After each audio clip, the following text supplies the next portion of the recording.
binabantayan ni Archie ang kanyang kapatid, tinitingnan niya pa rin ang litrato ng kanyang mag-ina at sobrang sabik na siyang mayakap niya ito. Mga ilang sandali gumising na si Z at namimilipit siya sa sakit ng kanyang sugat. Nilapitan kagad ni Archie si Z at tinanong niya ito kung okay lang ba siya. Ang sagot ni Z na okay lamang siya dahil iniligtas siya ni Sky at hinanapan niya si Sky kung nasaan ito. Sinabihan ni Archie ang kanyang kapatid na hindi pwede niya makita si Sky dahil mas lalo lamang siya mapapahamak sa pangingialam ni Sky. Mas makakabuti na hindi sila magkita at magpagaling na siya kasi itatakas niya ito papuntang Australia.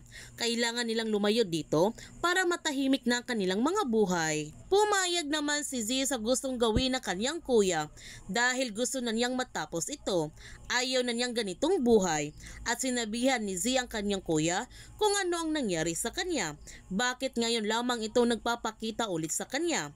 Kahit nga pagamatay na kanilang ina, hindi ito nagpapakita.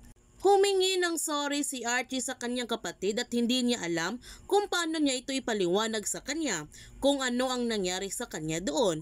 Pero nandito na siya ngayon at hindi siya titigil hanggat hindi maparusahan ang gumawa nito sa kanya. Nagtanong siya kay Z kung sino kumidnap sa kanya. Ang sabi ni Z na si William Acosta. Nagtanong ulit si Archie kung nakita ba niya ito. Ang sagot ni Z, oo. Pero pagkatapos nito, hindi na. Evan talks about him, hindi na.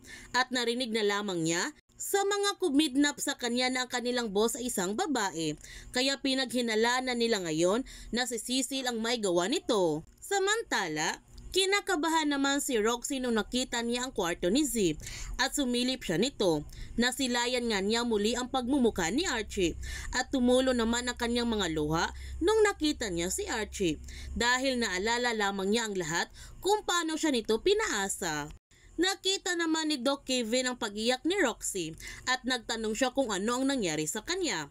Hindi naman sinabi ni Roxy kay Doc Kevin ang dahilan sa kanyang pag-iyak at kailangan na niyang bumalik sa kanyang trabaho. Pagkatapos sa paglingon ni Archie sa labas, nakita niya si Roxy kaya agad siyang lumabas ng kwarto para makausap na niya ito. Ngunit hindi na siya pinansin ni Roxy. Kaya huwag natin palalapasin ang kapanapanabik ng mga tagpo sa High Street.